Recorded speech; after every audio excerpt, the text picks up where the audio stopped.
What's good, y'all? Welcome back to the channel. I got a different style video for you guys today.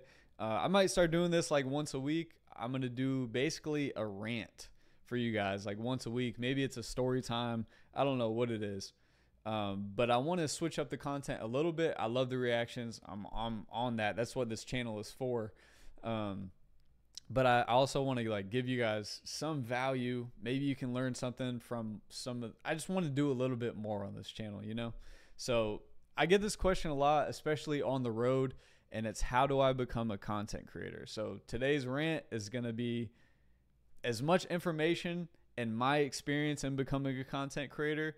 I have a little over 3 years of experience in doing this, and it's something that like it's been my sole focus for 3 years. So I attack things pretty hard in my life. So like I've learned a lot.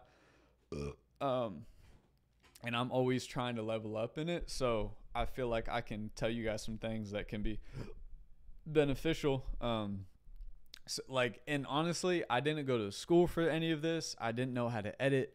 It was all so foreign to me. I didn't even know how to cut. Like I was right where you guys were when I started YouTube, when I started social media, and I just had a hunger to learn. And if you don't have a hunger to learn and it's not really what you want to do, it's not going to work, because social media and online is such a mental monster, honestly, that if you're not really passionate about it, and I don't even want to say like I'm really passionate about social media, but I am passionate about like editing, storytelling, impacting people and stuff like that.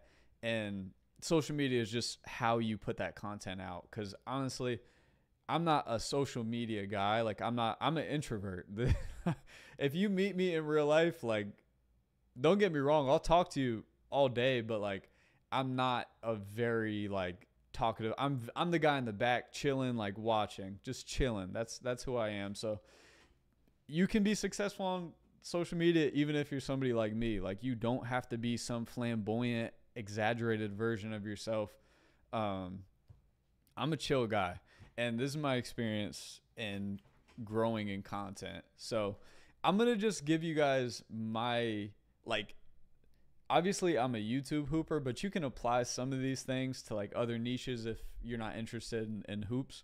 But so I started about 3 years ago during the pandemic. And the first thing I want to start with is if you want to have a YouTube or a Twitch or something like that, we're at such a competitive stage in online viewership and everything like that. Like you're going to have to create really good short form content and then filter that over to your long form. Like if you start a YouTube right now and just start posting YouTube videos, I'm not saying it's not going to work, but it's so much harder to work and it's going to take so much longer. It could take years. But if you can put out a lot of short form content on apps like TikTok and Instagram. With the Instagram Reels, they can get a lot of reach right now. And TikTok has always gotten good reach. It's still getting good reach, and it's still a really good option to just widen your views and brand awareness. Like you can get a good start on an app like TikTok or Instagram using the Reels. So you're gonna want to use that short form content, make it as good as possible, and then filter people over to your YouTube. But don't just cash in right away. Like you don't want to just be force feeding people your YouTube. You want to seamlessly do it after you build a connection and trust and respect from your audience. Like for me, when I started TikTok, I was posting straight TikToks for probably like 6 months of straight TikToks before I even said anything about my YouTube. And so, yeah, I started 3 years ago. That's what I did. I started with TikTok and then created the YouTube. But I had a little bit of a different case, but to be honest, it just sped up my trajectory. So I started during the pandemic, started the TikTok, grew up to like 180K TikTok followers, grew up to like 10K Instagram followers, and then 10K subs on YouTube. And then Balls Life came along. As you guys know, I've been with Balls Life for a few years. And I think, I don't know exactly, but I think my social media following at the time was so strong, and my supporters were so I don't know, they just supported me a lot, and it showed in the comments and stuff. And I think that kind of caught Ball is Life's eye off rip. And that's why we were able to even start the East Coast team, to be honest. So I say that to say, like, it kind of gave me leverage in the situation with Ball is Life because I had gained a following. So I didn't just start with Ball is Life and then grow a following. I had one for about a year before, and then Ball is Life just sped everything up. But yeah, so first and foremost, man, get on that short form content. Optimize everything. Maybe you make a YouTube video and then you cut up the highlights from it and use that as short form content, whatever it is. Definitely be doing everything, because you never know. Like, you need one post to go off, and then you have some traction and you can go from there. Number two, you're gonna need to learn how to edit. I know it sucks. Editing softwares can be intimidating, especially when you open it up. It's like, I don't even know where to start. I'm not the smartest person. I just care a lot. I'm just driven and stuff. So I learned from YouTube, and I was just dedicated to, I don't want to say social media, but just to learning all of this stuff, because it was just so cool to me. And I didn't it was the pandemic. So my job at the time had furloughed me. I had a lot of time. So you're going to need to learn how to edit. It saved me a lot of money. I've always edited my own videos on YouTube. I edit most of my clips on like Instagram and TikTok. Editors are expensive, and they can't really portray your exact vision and emotions that you want to get across to your viewers to help grow that audience. If you're editing your own videos, that helps you connect with your audience, because you're always going to be on track with them, because you always know what you're giving them, and then you see how they receive it, and then you guys can grow together if you're editing it. If not, they might be growing with the editor, but you're not really growing with the editor and the viewers, if that makes sense. So just a name drop. I'm trying to think. A few people in the basketball realm that edit their own videos that I know of for sure. First of all, D Friga, he has a great connection with his audience because he always edited his stuff. He went to school for that. I did not. You do not have to go to school for it. You can learn all this stuff online, but it definitely gave him a step in the right direction. He's definitely really good at what he does. But Marcellus Howard, I think, is another one that edits his stuff. He's always had a strong connection with his audience as well.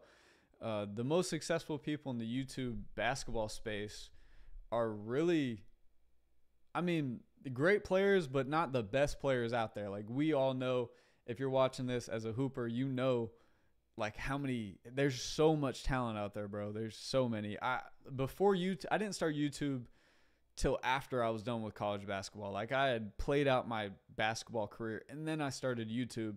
So I'm a hooper at heart, and then I just picked up this next skill of editing and content creation and everything. So learn how to edit, man. Like, I can't tell you. It's also going to give you a hard skill at the end of it if it doesn't work out. You're going to be able to be an editor if that's, you know what I mean? Content creation is the future, unfortunately. I don't like social media, but it is fun to make videos and share it with people that actually do care about what you're doing. So my next advice would be, and I'm sorry, I know I'm all over the place. This is just a rant. My next advice would be, do not quit your job. Like, it doesn't have to be a full-time thing right now or ever, possibly. Like, you can monetize social media, and that should be your goal. You know, you should want to make your life a little bit better and make some extra money on the side of your job. But don't allow that to be your focus. Just focus on learning the skill and just reaching as many people as possible, impacting people, and the money will just come as a byproduct. But I know a lot of people are just kind of like, they go all in. They're like, I'm quitting my job. I'm going all in on YouTube and stuff like that. And it's just not smart, and it's pointless, and it's kind of lazy, because you can 100% work a full-time job and still put in your work for YouTube and stuff like that. I worked full-time for 5 months while I was still doing while I was building a YouTube and creating the short form content and everything like that. So it 100% can be done. It's just how bad do you want it, kind of thing. How much time are you willing to invest into it? Hopefully it's not a case where your main job is just so soul sucking that you really don't have any energy or whatever. And even then, that can't even be an excuse, because that should be all the more excuse to work harder at the content so that you can get out of that situation and create a life that you're kind of creating your own business. Again, you don't have to be a hooper. Whatever it is you want to start with YouTube, it can be monetized. So that should be a goal. But don't quit your job. That's just going to put a lot of unnecessary pressure on yourself. Keep your job, work alongside, just build that up until it can sustain your income. Because I didn't quit. I was full time with Balls Life before I even quit the job that I had at the time, like my regular job, because I was just like, I want to make sure that this is kind of locked in before I just, don't take a shortcut. You can make it happen. Yeah, man. With short form content, you really want to keep your stuff. I don't want to give you a time, because you want to create authentic content, but you probably want to keep your clips around 8 to 15 seconds, and there's got to be a point to it. I think don't just, it's tough. I don't even know if I should get into this, because I feel like that you should just create what you want to create, and you kind of go through that journey yourself. I'm trying to think if there's anything else that I feel like. I'm just trying to give you guys the framework of this. If you guys have any more questions about this, feel free to ask. I'll be responding in the comments, especially in a video like this, because I want to help you guys out. I don't know if this helped at all. I hope it did. It was really just a rant, spontaneous video. I was just like, let me hop on here and just rant about what I've experienced a little bit. So if this helped, let me know. If you have any questions, let me know in the comments. Appreciate you guys for listening. If you guys want any more rants, like a weekly rant, drop it in the comments. Let me know. Story times, whatever it is. I think this is kind of cool. So thanks for watching. Drop a like, drop a comment, and I'll see you guys next video. Peace.